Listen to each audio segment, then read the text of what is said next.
Welcome to the Career Refresh Podcast. I'm your host, Jill Griffin.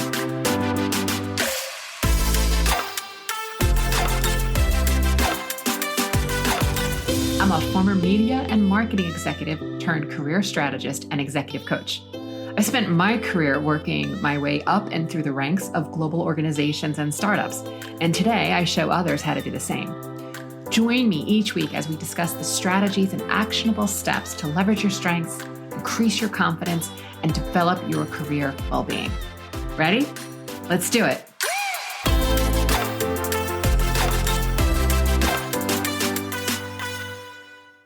Hey, this is Jill Griffin, and you are listening to the Career Refresh. This week, I'm inviting my friend and former colleague, Michelle Harmon-Madsen, to the podcast. She is currently the Chief Marketing Officer at Sponsor United. And I invited Michelle on because she has had some really tremendous and amazing pivots throughout her career. And I felt that it would be awesome to have someone who's done it and done it well to share with all of us how she thought about her various pivots and the success that she's creating today. In her current role at Sponsor United, she does the gamut of marketing. It's everything from brand marketing, content, demand gen, research, PR, everything is underpinned by brand growth. Previously, she was the Chief Marketing Officer at AccuWeather. She's also held senior roles at Shopper XLab, Fresh Direct, and 19 Entertainment, who you'd probably know from their work on American Idol and So You Think You Can Dance.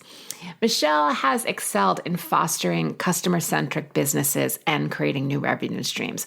She also has a tremendous passion for advancing women in leadership across marketing, media, and technology. And this is pretty evident with her role as co-chair of the Executive Achievement Committee at sherunsit.org. She is an alumnus of the Pennsylvania State University, and she is really active in their alumni organization. She lives in New York. And in this episode, we talk about her 25 years of marketing and business transformation experience.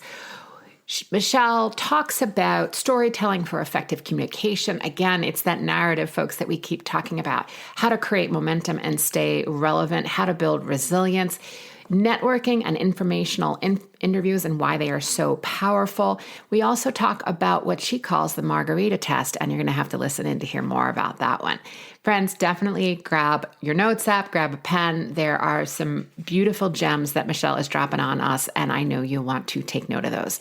So as always, if you have any questions, email me at hello@jillgriffincoaching.com, and we will be sure to get those questions answered. And have a great week. I'll see you next time. Michelle, I'm happy that you are here and we are finally doing this.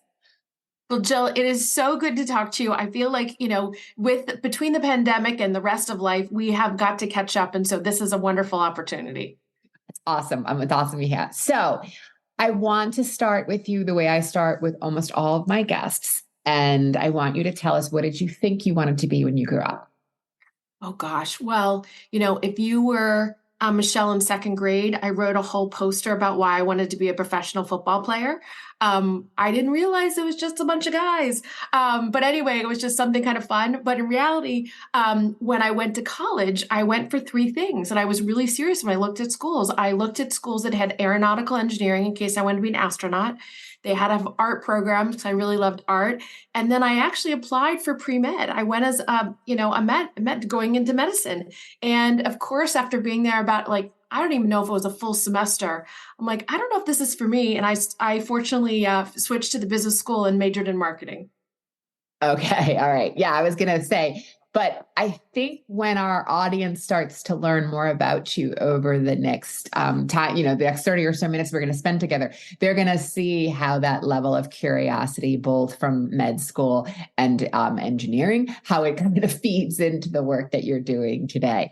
Take us from a very high level. So you mentioned going to university and studying marketing. Take us through your first, X amount of years of your career. Tell us about it. No, listen, I was very fortunate coming out of college to land some unique opportunities. And one of my early jobs was really working in media. And what excited me there was I was kind of thrown in the deep end to create opportunities working with big advertisers and to help their quote unquote big idea, we used to call it, come to life. And so I'd have, a couple snippets on who their target audience were, what they wanted to be doing in the marketplace, maybe, who else they might be working with, and then needed to come up with these big ideas to go back to them. Well, it was fantastic. It was a ton of fun. It was a ton of work. But I think for me, what was really exciting is one of the big ideas that we started, and I had actually been doing it for a little bit, but one of the ideas we came up with was to do a concert tour for one of our clients. And in this case, it was for Maytag. Now, I don't know if Maytag and music, go together particularly well for most people, but they were launching a new washer and dryer, but it was all going to be more energy efficient. And so I said, listen, why don't we create a music tour? I should say it wasn't just me, it was a team of us. Let's create a music tour. It'll be about making music matter. We brought in an artist, Kenny Chesney, out of all things, who certainly has skyrocketed since then. Anyway, I moved from really kind of being more sales oriented into a marketing oriented job to actually create this tour. And that really kind of led me on my trajectory of really being more involved in marketing and how can we, create that wonderful partnership from a brand, working with consumers and really fueling your business. Okay, so hearing that, it shows us how you took media, you were in media, and how you pivoted to marketing and really making the connection between a brand, talent, and a product. I know your history, I know your background, but tell our audience some more of the really amazing opportunities you've had within brand partnerships. Yeah. And that really, it kind of was one of those things in the back of my head that just kind of was like, oh, this is exciting to me. I love doing the work. And so I had some really neat opportunities that came forth from that. So one of the next ones was to head up corporate marketing for Rodale. And so it was kind of doing that, but I was leading kind of a corporate team. So we worked with advertisers like, Jeep and Nissan and Kraft and, big names to kind of come up with programs. And we led that team across digital and marketing for several years. And then I got a really interesting phone call from a woman who I'd happened to meet along the way who said, do you want to come work with me at 19 Entertainment? And most of you may not know that corporate name, but you'll know American Idol and So You Think You Can Dance. And what was fabulous there is I actually got to come on board and really help revitalize their sponsorships with all their major advertisers. And it was really about thinking about them from a broader lens. Like, could we take the big on-air sponsors and make them, come to the tour? Could we do more things with talent? Could we think creatively about how we are engaging the fans? And was there for quite a few seasons. And it was terrific. I mean, I will tell you, it's one of those jobs where I was in New York, based in New York. We had a big team in the UK and of course, LA, where things were being filmed. So I will tell you, I worked my tush off. But it was really an interesting time to be able to say, how can we create these unique opportunities where it's more than a sponsorship, but really create opportunities to engage fans and then bring in our brand partners to make it be better. After that, I shifted. I got a call on the agency side of the business where Jill, you and I got to collaborate, and that was to work with Procter & Gamble and then Microsoft, really more in the content space. And it was really helping them to, for P&G, really think about how could they engage their brands on a global basis to, again, work with, better get connection with consumers, but also use entertainment and media in a bigger way. And so one of their big properties was the People's Choice Awards. And so we brought in even outside brands, outside of the Procter & Gamble, world, to come be sponsors of this program. And really, it was terrific because we had a whole live event in LA, but so much stuff leading up to that event as well as after it. So it was really a full marketing component. After my time on the agency side, I went to Fresh Direct. And I would say that was probably a pivot that from the outside may not have made much sense, but to me personally, it made a ton of sense because I was helping them to launch their shopper marketing platform. And that basically is how can brands come to life in a way that's authentic in this e-commerce environment? How can we make it be right for the Fresh Direct business? And they were, one of the largest e-commerce centered grocers on the East Coast. And they didn't want to step away from their fresh. They didn't want to step away from their vegetables. So how could we make this fit their brand and these other brands that we sold on the site? So whether that would be, a PepsiCo and maybe Stacy's or or for that matter, even if it was Coca-Cola, how could we make it be authentic to what we were doing at Fresh Direct?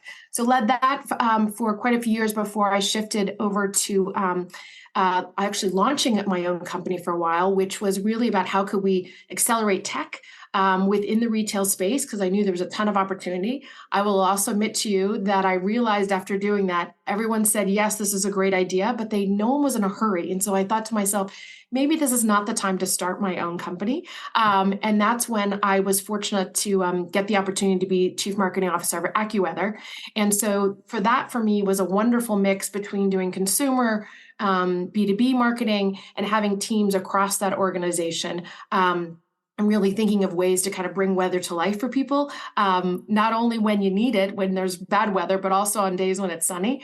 And then I've been really fortunate to come over here to Sponsor United, because to me that, even though I think, again, it looks like I've made big pivots. Some people think about my career, but I think for me, it's all been about these partnerships. And that's really what we're focused on here. It's how can we elevate all sides of the partnership? And so whether that be the rights holder or the media company, or for that matter, the brand and their agency, to be able to have more information to make smarter partnerships and to accelerate their business. So that's my long version of telling you a lot of my career story, Jill. Yeah, no. And I think, again, for listeners, and I want to go a little bit deeper on some of that, but I think for listeners, what I heard from what she's saying is, one, the power of storytelling has been throughout, the power of partnerships and sponsorships, partnerships, right? They are technically different, right? But from an interchangeable, it is about creating that win-win and finding the alignment of what is going to serve all the parties. And then even when going to a place like AccuWeather, where it is a utility that we all need and use regularly, and how do you create an experience that would require someone to come back or a user to come back more often? Is some of the intricacies of the strategy of what you're doing that, it's really compelling to watch those various pivots. So it's not only the pivots within the roles you've taken, but the pivots in the positioning that you're doing with various brands and companies. Tell us a little bit about, what do you think were the most important skills to be able to continue to have that kind of trajectory and pivot? I think depending on the time when you're in it, I don't know if you realize it, but I would say there's certainly a resilience that I think that's really important. And that to me is about being open to new ideas. It's being really kind of being, a little honest with yourself on, what you're best at and what you're good at. But it's also about a little bit of that positivity and creating your own momentum too. And so I feel like anytime you're going to make a big pivot, particularly when you're going to go from an agency side to the brand side, or for that matter, back to media, you have to be able to tell your story. And I think you're really right, Jill, as you keep talking about, hearing you say the word storytelling, as much as I'm talking about that is how can you tell a story and make it be relevant for that new audience you're speaking to? And that is such an important skill. And I will tell you that there's some days I do that. I think I do it really well. And other days I'm like, oh, that wasn't so my best. But I think that's been something I've needed to do a lot to help people to understand, what have I done? Why is it relevant in this new environment? And why would I be the one to help lead it, particularly in the new environment, as I've also been able to be a manager and leader of teams and businesses? So I also love you're talking about, how do you keep a story relevant to keep a brand, a partnership, the end user or the end viewer involved, but it's also the idea of, within your career, your resume is not about you. Your career trajectory when you're on an interview is not about you. It's about them. So how are you telling the story so that whoever you're speaking to goes, oh, this person is the solution for my problem. I want to know more. I want to engage with them more. I want to, have them meet my colleagues and continue on the interviewing process. And that's what we have to remember, is like, everything we're putting out there, we are the product when we're looking for work. And we have to remember that we have to have the story to whoever's receiving the product to make it useful and relevant to them. So it works for brands that we purchase, and it works for people that are looking for their next opportunity. Yeah, I think you make an absolute excellent point. I mean, I know people who are so good at what they do, but also are very good at a very narrow window, and so that's like the vernacular they use. That's how they describe everything. They would use very specific terms for their industry, and which is fabulous when you're in that role. But if you want to switch to something else, it's really about what words make can your mother understand what you're doing there, or what and so how can you apply it to another industry? And sometimes you have to go take a look and, ask, I love doing or recommending, I should say, informational interviews, because if you can do an informational interview where there's not a pressure of you're really applying for a first job, or you're not interviewing for the job that you absolutely want, you can learn some of that vernacular, learn some of the language to really integrate into your own story. So this way you're telling the story that makes the most sense for that individual or that company to hear versus only telling it from your perspective. I love it. And in addition to that, I would pile on and say, take your resume and run it through any of the AI filters. Go open a search browser and see how else the words and phrases you're putting in, how else they might be described. Because whether it's for your resume, your LinkedIn profile, or actual human speak conversation, you have to have a broader way of saying it, to your point, that my grandmother understands as much as someone who's new to the marketplace can understand. We have to keep it simple. And then when they bite, sure, go deeper, show your brilliance, show your expertise and your industry knowledge. But in order to get them to bite, you have to be able to tell a story that's broad enough that someone doesn't have to say, I'm sorry, I don't know what you're talking about, because they're not going to say that to you. No, they'll just skip you and say next. I didn't understand. They'll skip.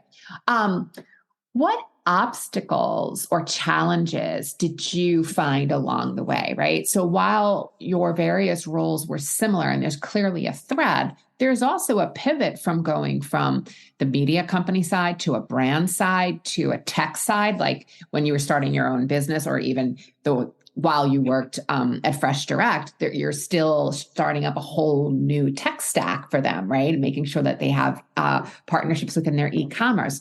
What would you say were some of the challenges or obstacles you encountered, and then how did you overcome them? Oh, there's a lot. I will tell you, I'm a positive person. So I tend not to focus on them. However, you do learn a lot from them. So I would say, listen, the same idea of pivoting and using the right language and storytelling is so relevant in the job. And that became really apparent. I can tell you a story particularly at Fresh Direct, where when we knew we had to come over some issues with customer service, we needed to make some changes, but everyone had a different point of view on how this was going to get done. And we really need to come to alignment, and we need to come to alignment quickly. And so what we did is we said, okay, let's start this mini task force. We brought those, kind of key individuals from each different department, so all those silos, if you will, and we brought them all together. And the first meeting was, okay, let's just spew everything that's wrong, because everyone has a really easy time telling everyone what's wrong. So we made that be the first meeting. The second meeting, we said, okay, let's pretend you're literally Walt Disney. You have got this huge creative influence. You can make this be this magical new solution. What kind of magical solution would work for us? And we came up with all these big ideas.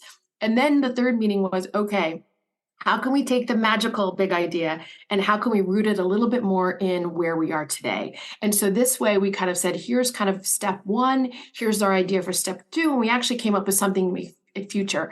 Well, I think what was great about that is it really, everyone was invested in the situation. Everyone was part of the problem solving. And we actually came up with, I think, ideas and solutions that were far better than any one of us had as individuals when we started.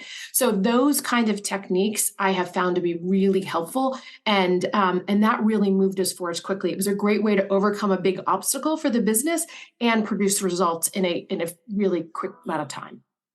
So it's kind of the adage of how do you eat an elephant one bite at a time? That's what's making me think of as you're talking, right? Where if you put the big hairy challenge on the wall and said we have to solve for it, it's like it's so big and broad people can spin. But what you're telling me is like breaking down those steps, breaking down those obstacles for yourself and others, and therefore people could all lend their brilliant brains to solving one challenge at a time. It also then feels less overwhelming. And what we know, and my listeners know this too, when the brain is in stress or overwhelm, it's really hard for it to think. So when we break it down and slow down, we can get back to our prefrontal cortex and be able to think strategically. We cannot be in the overwhelm and also think strategically. It's fight or flight, folks. You can't do both. I think you're absolutely right. I love that. So did you do anything, like to prepare? Was there any additional education or schooling? I mean, going from media and marketing and you and I know from the time we worked together and just in our, in our friendship over the years, I mean, the marketplace every 3 months is changing with some new technology or some new ad tech stack or technology stack that needs to be integrated. How did you find the way to stay on top of all of that? I have definitely been more of the roll up your sleeves kind of mentality, if you will, trying to read things, trying to do stuff. There was points in my career when I thought, gosh, do I go back and get the MBA? And I would have opportunities and I'm like, I'm not giving this up. Like I want to be here and do it. I will tell you of late, there's been a couple good sources that I might recommend to your listeners to go and think about. One is, of course, LinkedIn Learning. They're predominantly quick snippets of stuff, but I will tell you on the B2B side, the B2B Institute is really great research, great insights. And so if people are not even familiar with like B2B marketing, it's something that could be interesting. Or if you're in that kind of side of the business, I would definitely recommend it. The other one, which really has surprised me, I will say, is Scott Galloway has a series of classes called Section 4, and now I think it's just called Section. And I ended up taking one of them. I was like, I'm just intrigued. I mean, I was a marketer. I majored in marketing, so took a lot of these classes. And I said, I'm going to go do one. Well, I think for me, the most interesting thing is that one, yes, I knew a lot of the information, of course, he was talking about, but I think he presents it in a very unique point of view. But they also had these really wonderful breakout sessions where they put you with other individuals. And so it could be at your level or area of interest. They kind of divided you up into these smaller groups. And you'd meet 3 or 4 people who were doing similar kind of things, but in very different places. So one had his own restaurant chain. One had come from big retail. They were, and they just had interesting points of view. And so you'd have these discussions then. And I really found it to be a great way to, yes, you went to a class, but really kind of think about how it applied to what you were doing and what your business was doing. And that to me was really kind of a fun takeaway. So, because I always think, when I go to a conference, like, I want to learn. I just don't want to go and meet people to sell people or that kind of stuff. Like I want to walk away with learnings. And these were 2 other examples where I'd say that I'd really recommend people. Like you can, I particularly recommend the Section one because you had that engagement with other people in different places. And making it almost applicable, right? So it's absolutely go from the clinic of learning to the actual doing. Yeah, that's a great. I'll put that in the show notes for everyone listening, so you can find some of those links. So it sounds like learning has been a thread for you. Is that what inspired or motivated you along the way to take the various pivots? No, I think the motivation was at times, like sometimes I knew I'd gotten in places where there just wasn't something else that I wanted to do there. Like I knew I had kind of, for what I could see in the future for me there, I just didn't see the great next step for me as the next opportunity. So I think there was some of that. I also knew, gosh, I was at least savvy enough to know some of the things I was best at to say, I want to do more of this. And I will give your listeners one other exercise, which I'd highly recommend. It's called the 7 Stories. And it was actually created back in the 20s, I believe. You'd have to kind of look it up. It was a group, and I think it was called like the 5 o'clock club.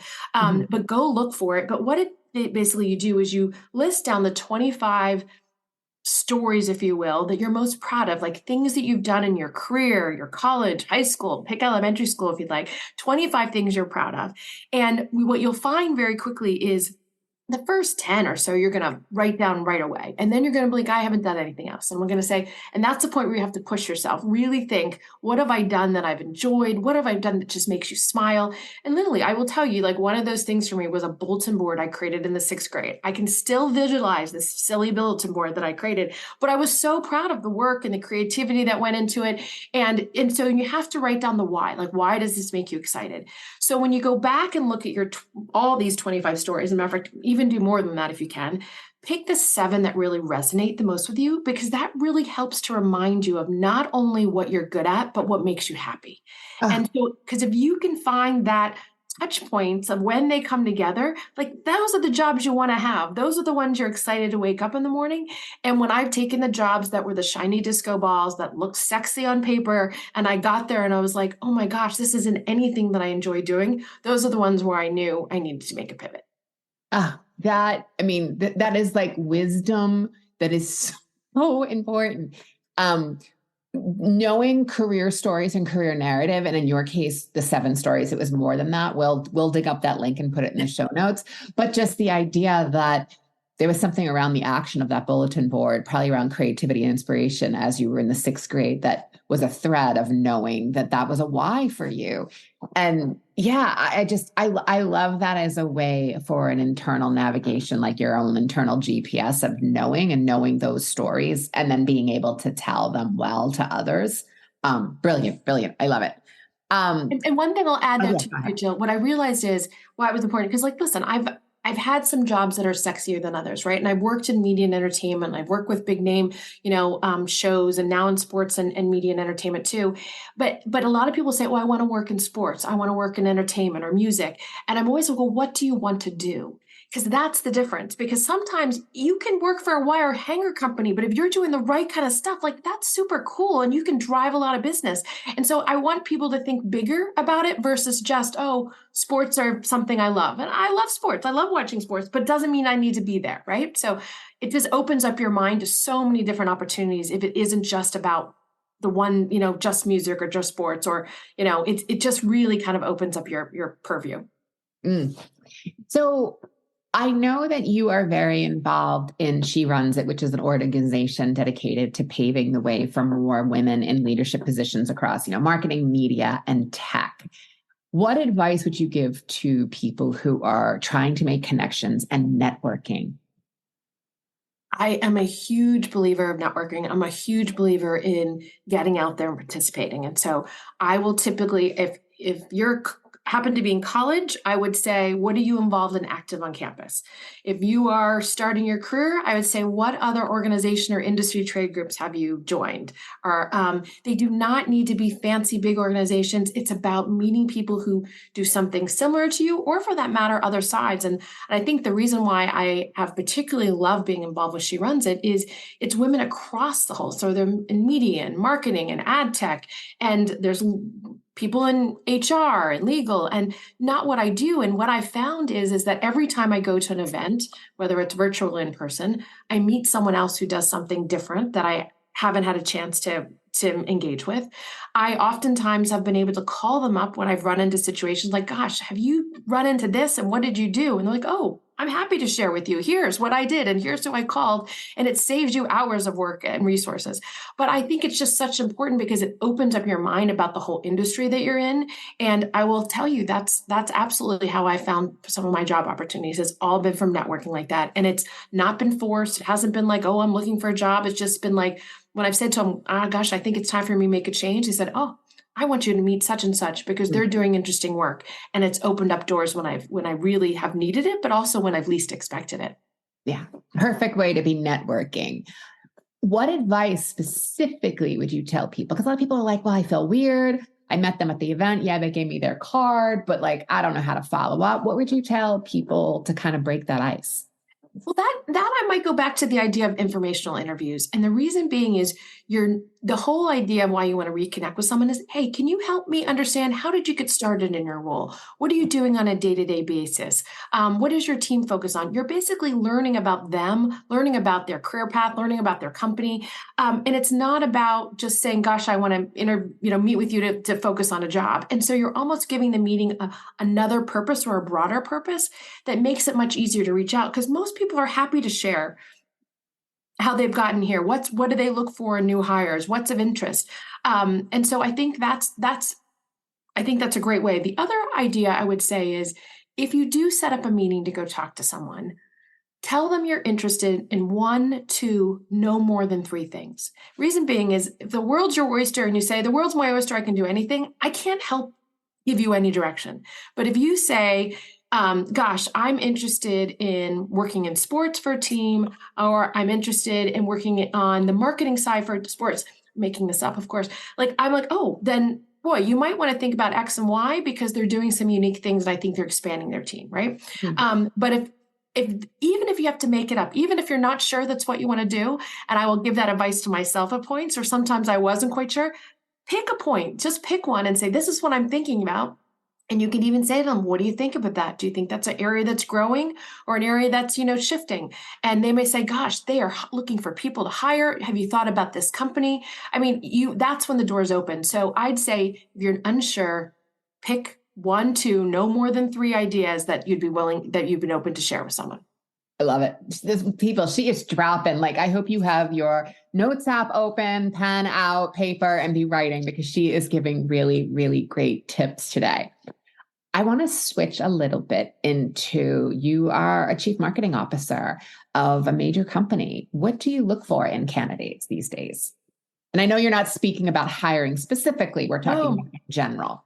Well, I mean, listen, I will go back to, I look for people who are active and involved. I'm a big believer in, what else are you, if you're coming out of college, like what activities were you part of? If you were, in the middle part of your career, all right, what else is happening? What have you done there? Are you involved in a trade industry? I love seeing people are participating because to me, those are people who are learning. So I really strive for that. That's a big area I look for. I also look for people who I used to call it the margarita test. And what I mean by that is, which is, if you don't like margaritas, pick whatever. But I want people who listen, you don't have to be like me. You don't have to be my best friend, but boy, I want to learn more about you. And I want to go spend time. Like I'd want to go out and have a margarita with you to get to do that. And so I always kind of use that. And so, but it's not about being like me or having the same experience. It's about oh, I'm interested in what you're doing. So that was always one of the things I kind of use as a fake interview skill, but maybe I should change it up and come up with a different name for it. No, but I like it. It's the idea of are you in reciprocity? Are you learning about me as much as I'm learning about you? Or are you just not really interesting because you're just talking about yourself, right? People remember when you ask them great questions and you're interesting in addition to sharing about things that you've done in your life. And it's not just, what you're doing for 8 hours or so a day. So I think that's really great points too. What are you looking forward to for the rest of the quarter? Like, within your day job, what's going on at Sponsor United? Like, what are you excited for the back half of this year? We have, I'd say we're going to be focused a little bit on, well, I kind of call it the planning, but it's really kind of getting ready to launch a new product next year. And so all the stuff that goes involved in what we need to have ready and prepared for that.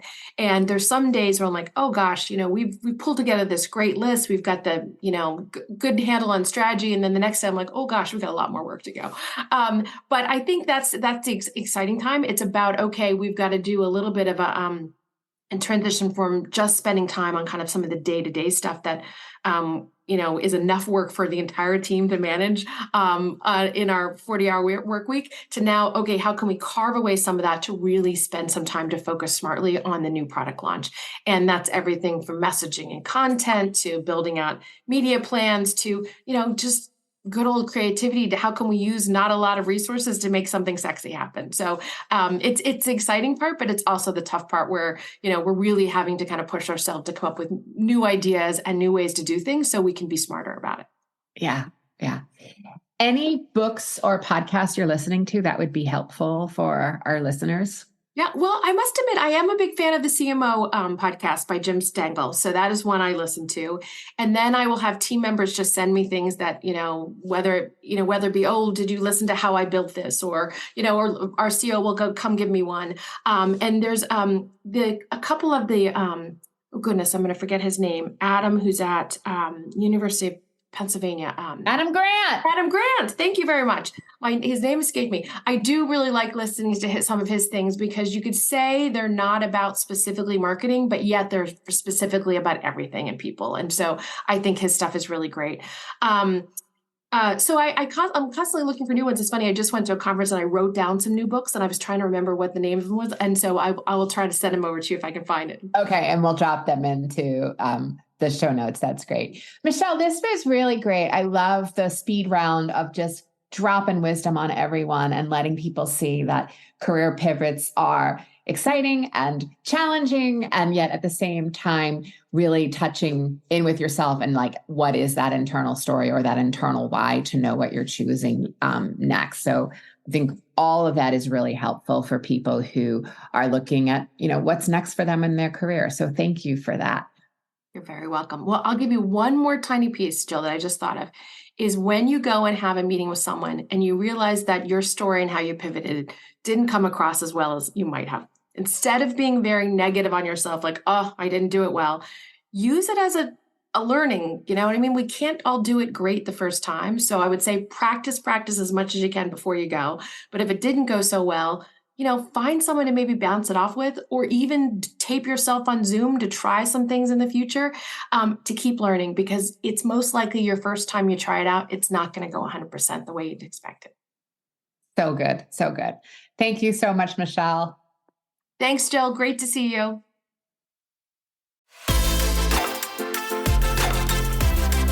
Hey, thanks for listening to the Career Refresh podcast. If you're enjoying this and you want more information, go to my website, jillgriffincoaching.com. There you can find information on how to work with me one-on-one, or my group programs, or even bring me into your workplace. I'll put the link to my website in the show notes. But hey, listen, before you go, do me a favor, rate and review this podcast, because it definitely helps me get the word out to people everywhere so that they can also thrive in the workplace. All right, friends, I appreciate you. I'll see you soon.